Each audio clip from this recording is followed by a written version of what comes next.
Күндүн маанилүү окуялары менен тааныштырып, эфирде ош берим жаңылыктары, студияда кызматта мен Айжамал Улжобай кызы, кутмандуу кечиңиздер менен. Алгач бул күнү катталган окуялардан кыскача түрмөк.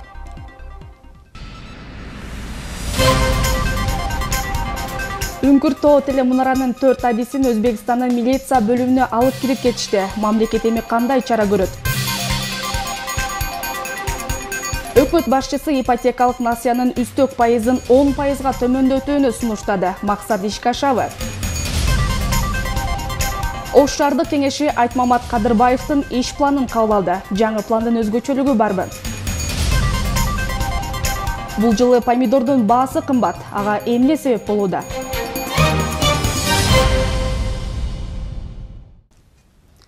Үңкүр тоо телемунаранын 4 кызматкери Өзбекстандын райондук ички иштер бөлүмүндө кармалып турат. Кыргызстандын чегара кызматынан бизге маалымдашкандай, бул 23 августтагы сүйлөшүүлөр учурунда маалым болгон. Өзбек тарап радиорелейлик станциянын кызматкерлери процессуалдык иш-чараларды жүргүзүү үчүн кармалганын, алар боюнча чочулоого негиз жоктугун билдиришкен. Эске салсак, 22 августта Өзбекстан тиг учак менен 7 милиция кызматкерин Үңкүр тоодогу такталбаган аймакка түшүргөн. Кыргыз тарап өзбек милицияларын тез арада алып чыгып кетүүнү талап кылууда. Бирок Өзбекстан ал үчүн Орто Токой аймагындагы кыргызстандык тосмолорду алып таштоо талабын коюуда. Бүгүн Ош шаарынын 2020 жылга чейинки өнүгүү программасы кабыл алынды. Бул жолку шаар башчысынын 4 жылдык өнүктүрүү программасын шаар депутаттары бир добуштан колдоого алышты. Шаардын келечеги үчүн маанилүү орунду ээлеген программада эмнелер жазылган жана аларга карата коомдун пикири кандай? Гүлмайрам Рахманбердиева айтып берет. Түштүк борбордун 4-чү чакырылышынын 4-чү сессиясы бүгүн шаардын 4 жылдык өнүктүрүү программасын кароого арналат. Андан башка дагы сессиянын жүрүшүндө 24 түрдүү маселе каралмак. Бирок шаардык кеңештин депутаттары ал үчүн шашпастан саат 9 болгонуна карабай келип жатышты.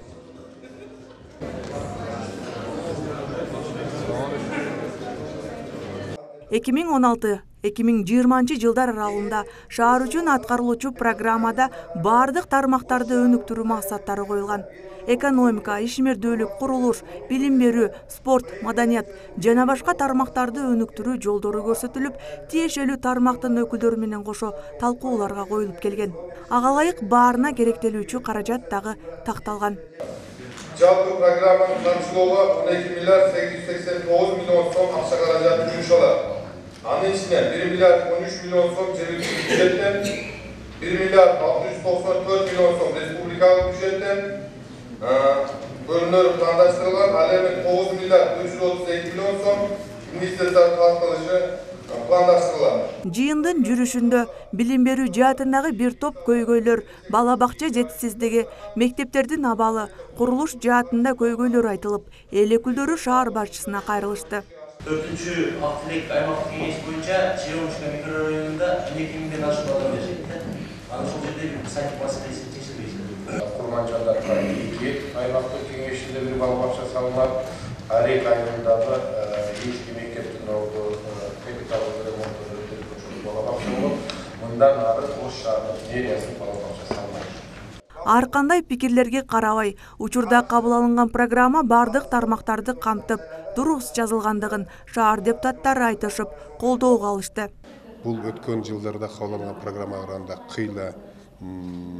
кыйла көп сумма каралып жатат.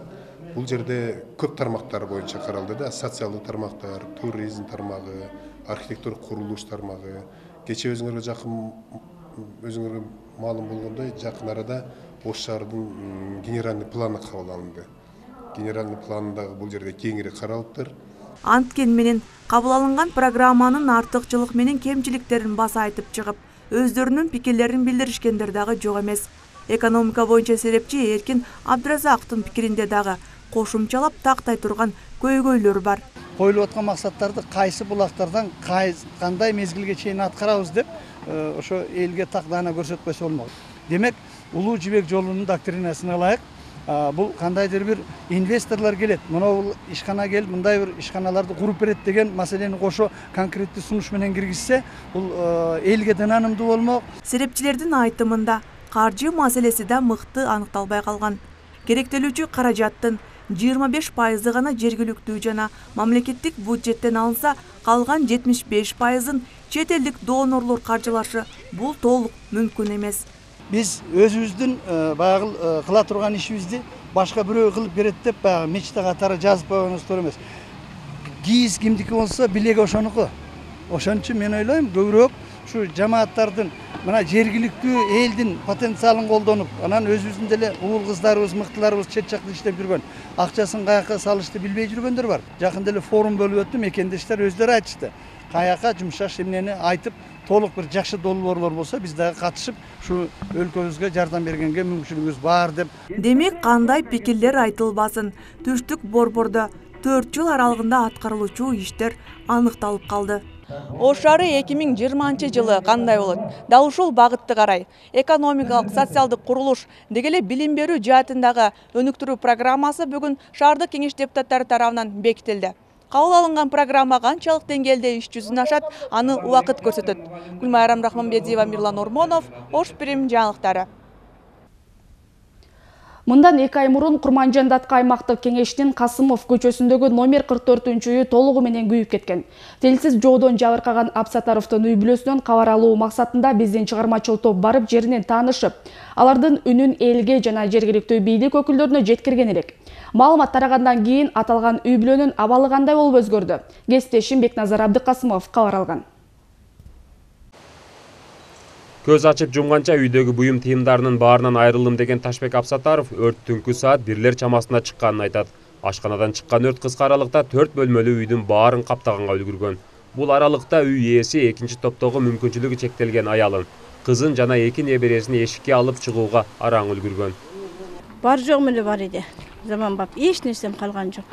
Өзүбүз шу эсен калдык, ошого эле неме болуп калдык, үйүм да жок, эч нерсем жок. Азыр өзүңөр көргөндөй болуп калды. О кухнядагы бардык иш, идиш аягым, ол холодильнигим эч нерсе калган жок. Эми силер бар жардам берет деп шу эли журтума, тууган уругума, шу силерге ошогон немелерге кайрылгым келет. Шу кичинеден болсо да жардам берип, шу үйүмдү тургузуп, шу балдарым үйсүз калбасын деген гана ниетте турамыз. 27 июнь күнү үйүнөн айрылып, эмне кыларын билбей жаткан Абсатаровдун үй бүлөсүн Ош Пирим телеканалы айтып чыккан соң, Ош шаардык мэриясы тарабынан 50 000 сом өлчөмүндө акчалай жардам көрсөтүлдү. Ага ауда өзгөчө кырдаалдар министрлигинин Ош шаардык бөлүмү турак жайы күйүп кеткен шаар тургунуна министрлик тарабынан жардам берүүнү чечишкен. Бир катар сүйлөшүүлөрдөн соң аталган кызмат 63 000 сомдук жылуу адял, тамак аш, идиш аяк, мектепке окуган балдарына кийим кече жана күнүмдүк турмушка керектүү каражаттарды алып келишти. 25 июндан 26 июнга караган түнү саат 1 чамасында үйү толугу менен күйүп кеткен да. Будан сырткары эми дагы азыр өзү дагы бир маселени көрсөттү, мына Акбура жакты тосуп бергиле деп. Анан дагы кат менен кайрылса биз ошо семент жагынан дагы жогору турган биздин министрликке кайрылабыз. Алар бөлүп берсе дагы сементин дагы чечип беришке аракет кылабыз. Ташбек мырзанын үйүндө куруучулар кызуу иштеп жаткан учур. Үй ээси кышка чейин бүтүрүп, жылуу жумшак өзүмдүн турак жайымда жашасам дейт. Жеринин аянты бир сотуктан бир аз ашыгыраак. Ташбек мырза жардам көрсөткөн тараптарга өз ыраазычылыгын билдирди. Шаарыбыздын башчысы Айтмат Тентуачке биринчиден рахмат айтат элем. Экинчиден мына ол МЧС дейбиз. Эми мен ушул Нурлан Байболотовго ушу кишилер бир чоң жардам берди. Анан үчүнчүден ушул баягы силердин телевидениеңер, ошо күндөрдө менин жаныма келип, ошолор телевидениеден бери ушулар кабарларды жеткизген телевидениелерге рахмат айтат элем. Үйдүн курулушунун каражаты ушул биринчиден эми өзүмдүн колумдан келишинче аракет кылып атам. Насип кылса бүтөт деген ойлорубуз бар, эми Кудай калса силер ушинтип кабар алып турсаңар бүтүп калат го. Бул үйдө жалпысынан 11 адам жашаса, алардын экөө экинчи топтогу майып. Эми мынтип үйү бүтүп жатканына кубанып турушкан учуру. Ал эми берилген жардам ансыз да колдоого муктаж жарандарга чоң кубаныч тартуулады. Бекназар Абдыкасымов, Бектели Акылбек уулу, Ош Пирим жаңылыктары. Үстүбүздөгү жылдын сентябрь айынан тарта жеткиликтүү турак жай ипотекалык насыялоо программасы боюнча үстүк пайыз 10%га чейин түшүшү мүмкүн. Бул тууралуу мамлекеттик ипотекалык компаниянын директору Бактыбек Шымкеев билдирди. Кече премьер-министр Сооронбай Жээнбеков өкмөттүн жыйынында ипотекалык насыялоо боюнча программанын 3% 10%га чейин түшүрүүнүн зарылдыгын билдирген. Ушуга байланыштуу азыркы учурда тиешелүү кызматтар үстөк пайызды төмөндөтүүнүн жаңы механизмдеринин үстүнөн иштеп жатат. 2016-2017 жылдарга карата болжолдуу көрсөткүчтөрдү эсептеп чыккандан кийин гана бул үстөк пайыз качан азайышы тууралуу так айта алабыз, деди Шымкеев. Анын айтымында бул механизмдин иштеп кетиши үчүн кошумча каражат сарпталат жана бул мамлекеттин бир катар тобокелчиликке барууга аргасыз кылат. Эскерте кетсек, ипотекалык үйлөрдүн баасы кымбат болгондуктан көпчүлүк мамлекеттик кызматкерлер үй алуудан баш тартышкан. 5 жана 16 жаштагы балдар милдеттүү түрдө каттоого алынат. Мындай сунушту Билим берүү жана Илим министрлиги киргизүүдө. Министрлик бул мектеп курагындагы балдардын окубай калуусунун алдын алат деп бекемдейт. Ага ылайык мектеп жашындагы балдар тууралуу толук маалымат алуу үчүн мектепке кирелик жана 9-классты аяктай элек балдарды милдеттүү түрдө каттоо жергиликтүү өзүн өзү башкаруу органдары менен чогуу жүргүзүлөт. Билим берүү жана Илим министрлиги балдардын мектепти таштап салуусунун себептери бир нече жылдан бери өзгөрүүсүз келе жатканын маалымдоодо. Алардын башында балдардын оорусу, майыптык, ата-энесине көмөктөшүү, мектептин алыс болушу, ата-энелеринин ажырашып кетүүсү же миграцияда болуусу сыяктуу себептер бар. Жаңы эреженин ишке кириши менен окууга барбай жаткан өспүрүмдөрдүн так саны аныкталып, тиешелүү эрежелерди иштеп чыгууга мүмкүнчүлүк түзүлүшү мүмкүн.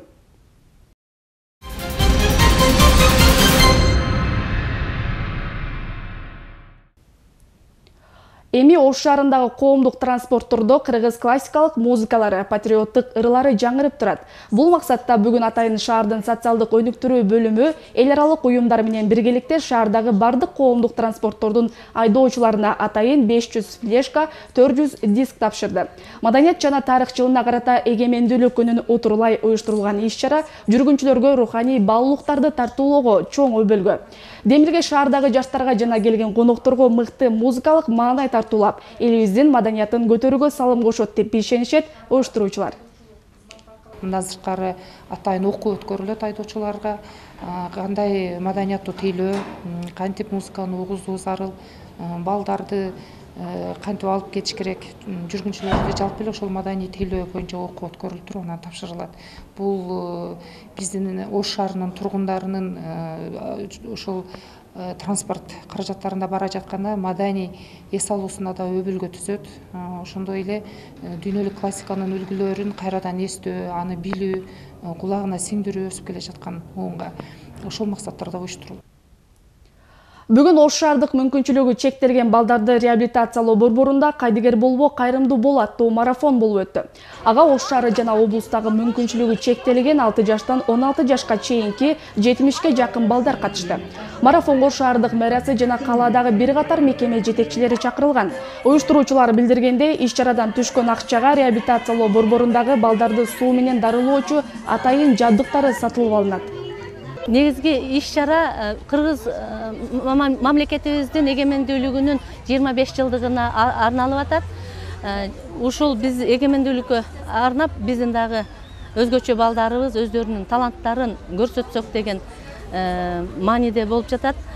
Бул жерде ушул балдардын чыгармачылыгын, таланттарын өстүрүү үчүн, ошолорго дагы шык бериш үчүн конкурстар уюштурулган, ошол конкурстар өткөрүлөт.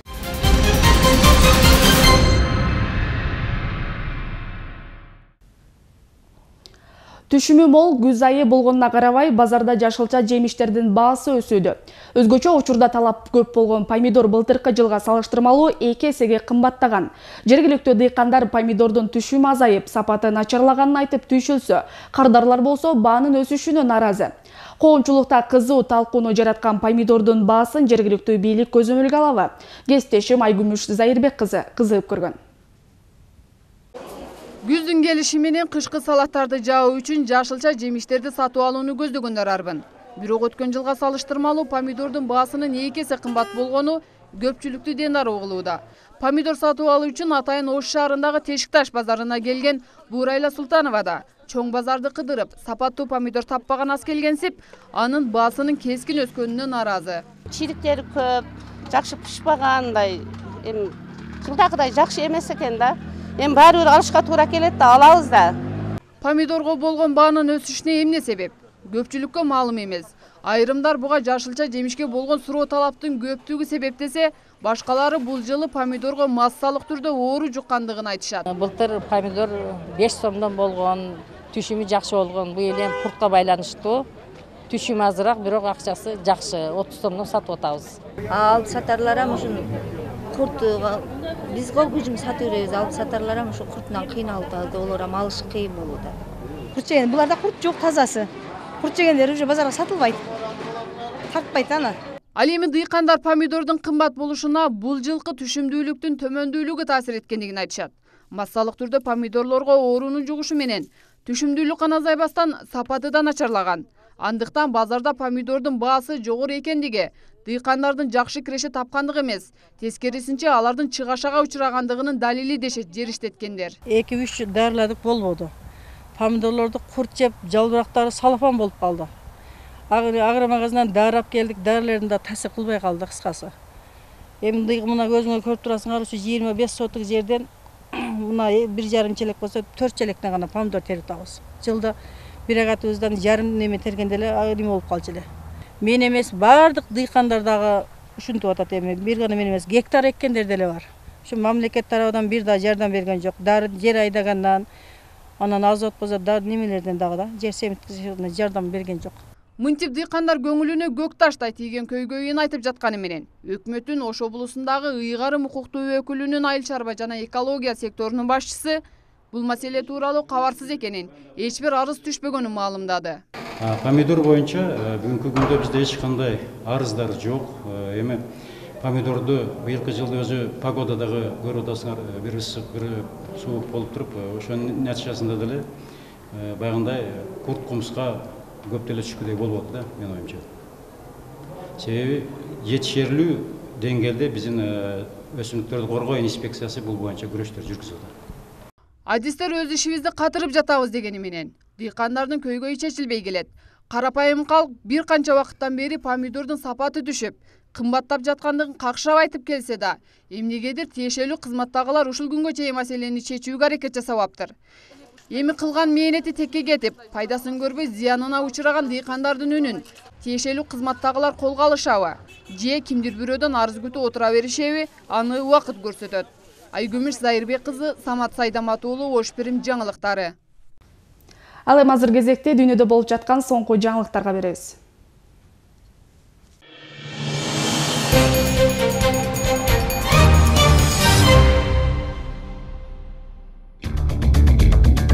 Шаршембиге караган түнү Италиянын борборунда катуу жер титиреди. Натыйжада бир катар шаарлар талкаланган жана курмандыктар бар.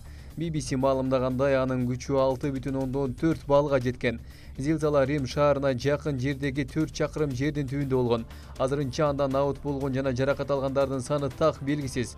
Окуядан көбүнчөсү эпицентрден 10 чакырым алыстыкта жайгашкан Толу Амариче шаарчасы зыян тарткан.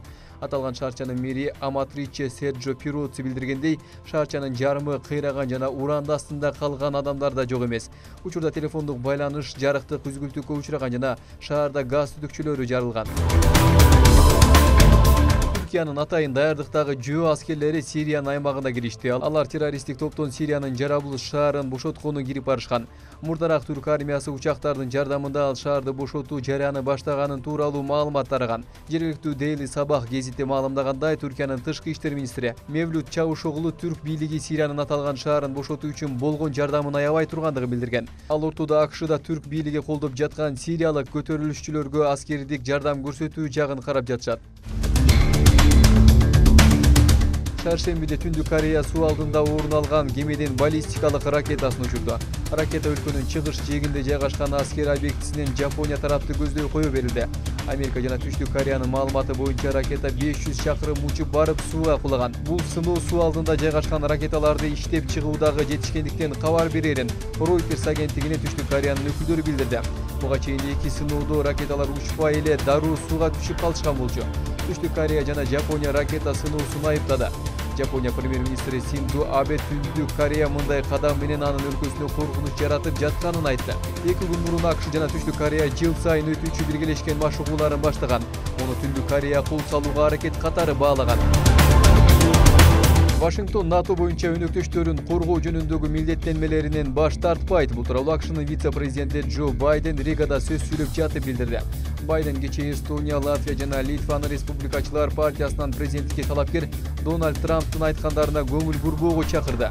Мурдараак Трамп эгер АКШ президенти болуп шайланып калса, кол салуу болуп же тышкы коркунуч жаралса НАТОга мүчө өлкөлөрдү коргоо боюнча милдеттенмелеринен баш тартышы мүмкүндүгүн айткан. Июлда НАТОга мүчө өлкөлөрдүн лидерлери 3 Балтика өлкөсү менен Польшанын аймагына куралдуу күчтөрүн жайгаштырууга, ошондой эле аба жана деңиз көзөмөлүн күчөтүүгө макулдугун беришкен.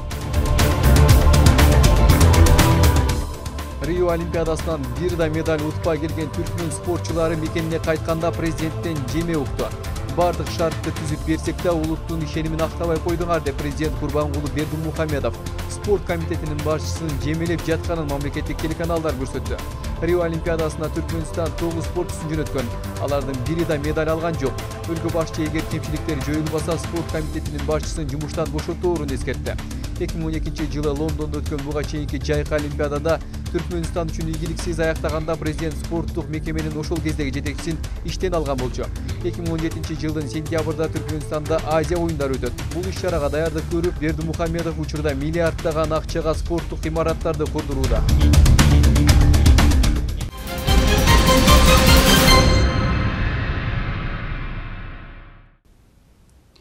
Тарых жана маданият жылына карата Кара Суу районунун Жоош айылдык маданият үйү жана музей жетекчилиги айылдардын тарыхы жөнүндө документалдуу фильм тартышты.